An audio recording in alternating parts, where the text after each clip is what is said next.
आपल्या परिसरातील ताज्या घडामोडी, ब्रेकिंग बातम्यांसाठी आजच आपल्या आवाज जनतेच्या न्यूज चॅनलला सबस्क्राईब करा, शेअर करा आणि बेल आयकॉनवर क्लिक करायला विसरू नका.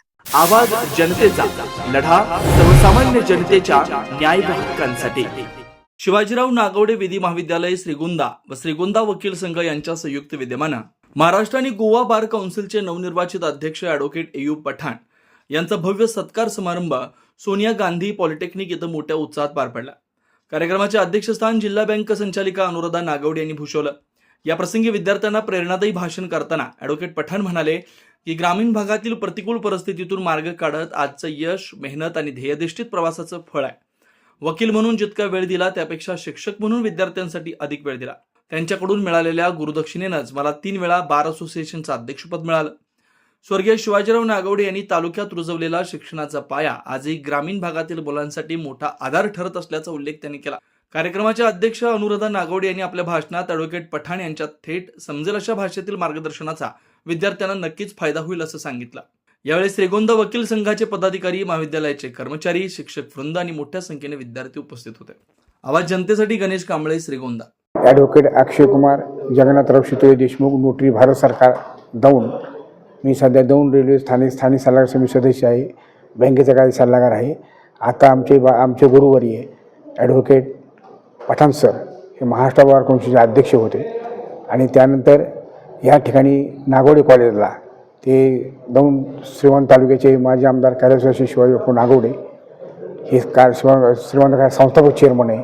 त्यांनी ग्रामीण भागातला विद्यार्थी शिकला पाहिजे यासाठी त्यांनी लॉ कॉलेज केलं. सहकार साखर कारखान्यामार्फत, बँकांमार्फत विद्यार्थी घडवण्याचं काम केले आणि वकील व्यवसाय हा समाजाला दिशा देणार आहे.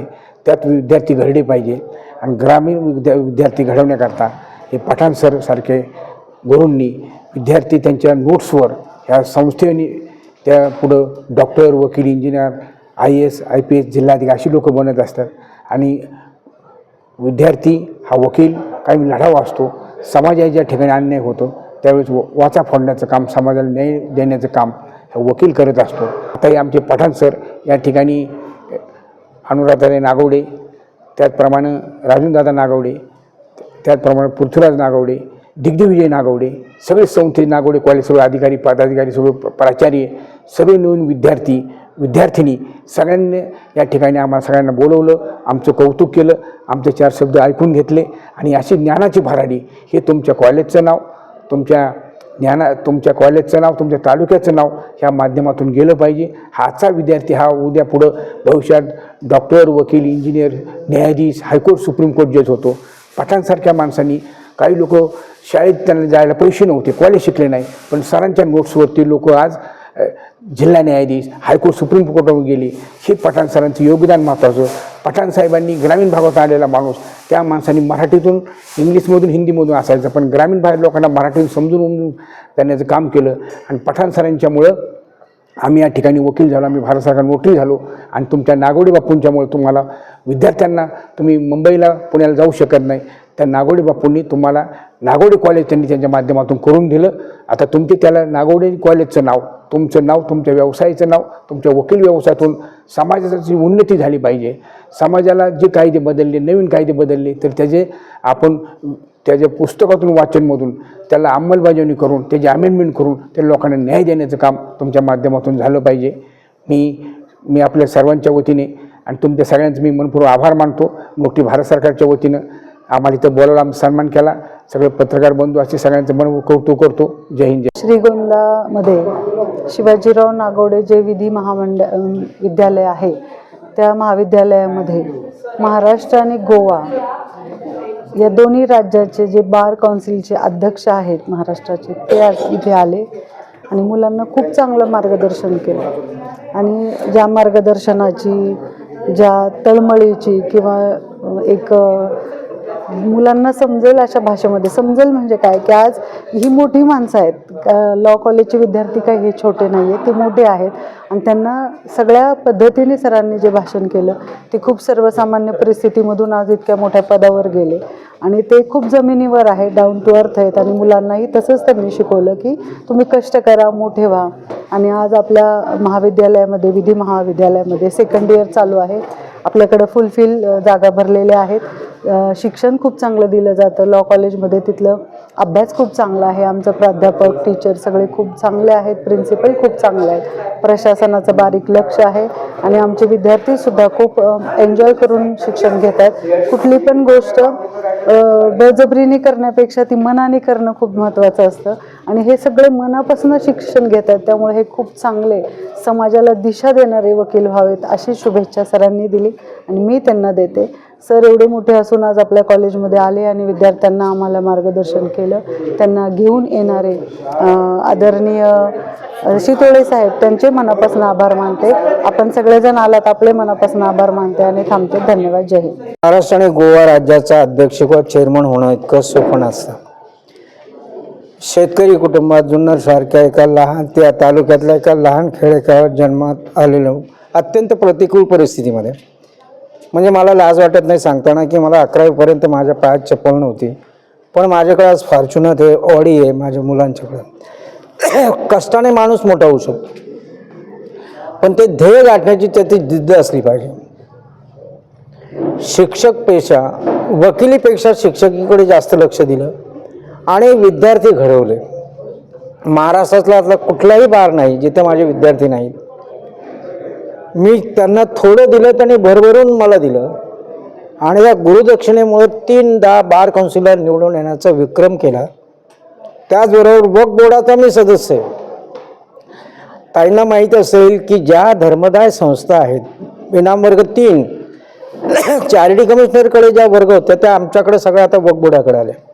आता केंद्र सरकारने तो उम्मीद कायदा आणला, त्याच्यात आमच्यात बराच इंटरफिअर झाला, तो भाग वेगळा. त्यात असताना खूप आमिष आहेत, तुम्हाला प्रलोभन खूप आहेत, पण ईमान जिसका पक्का आहे ना उसको कोई खरीद नाही सकता. मला खूप आमिष दाखवली गेली. त्यामुळं तुमची श्रद्धा, तुमची निष्ठा, तुमचं प्रामाणिकपणा आणि ही आईवडिलांची आजोबांची जी पुण्याई नसेल त्यांनी दिलेले संस्कार आहेत आणि म्हणून या स्पर्धेच्या जगात मी टिकून आहे. डेक्कनसारख्या ठिकाणी 2 विद्यार्थ्यांपासून सुरू केलेला क्लास त्याचा वटवृक्षात कधी रूपांतर झालं हे मला कळलंसुद्धा नाही, पण मी मात्र निष्ठेने ते काम करत राहिलो. कोणताही व्यवसाय असो, शिक्षक असो, वकिली असो, इतर कोणताही व्यवसाय असो, तर तुम्ही केलं तर त्याचं फळ कधीतरी मिळणार. आणि म्हणून मी माझं सुभाषिताने ती सुरुवात केली. कर्मणस्य वाधिकारस्य मा फलेषु कदाचन मा कर्मफल आहे तो सर्वस्तंग सत्व कर्मणी. अर्थ काय, तो कर्म करत राहा. कर्म करणे तुझा अधिकार आहे, फळाची तो अपेक्षा करायची नाही. मला फळ मिळालं उशिरा का होईना, पण मी संयम ठेवलं. बार काउन्सिलमध्ये चांगली कामं काय काय केली त्या आज कोर्टामध्ये मी सगळं सांगितलं.